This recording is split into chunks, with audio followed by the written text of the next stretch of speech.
আসসালামু আলাইকুম প্রিয় কবুতর পালক বন্ধুরা।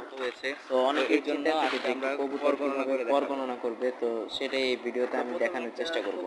তো দেখতে পাচ্ছেন আমার একটা কবুতর আমি নিয়ে নিতেছি। এই কবুতরটা মাদি কবুতর।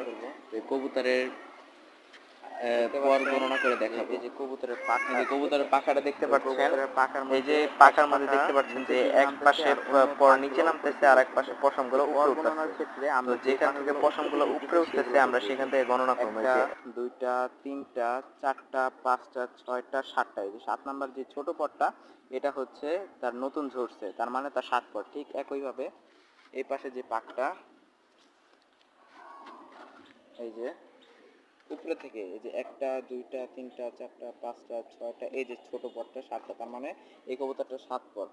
সো বুড়া কবুতর দিয়ে বুঝালাম না, বুড়া কবুতরে এরকম কোনো ছোট পট থাকবে না, তার পাকটা পুরো কমপ্লিট থাকবে। এই যে এই কবুতরটা দেখতে পাচ্ছেন যে এখানে একটা ছোট পাক আছে, বুড়া কবুতরের ক্ষেত্রে এই জিনিসটা থাকবে না। সো এইভাবেই আপনারা বুঝতে পারবেন কিভাবে একটি কবুতরের পাক গণনা করা যায়। ধন্যবাদ।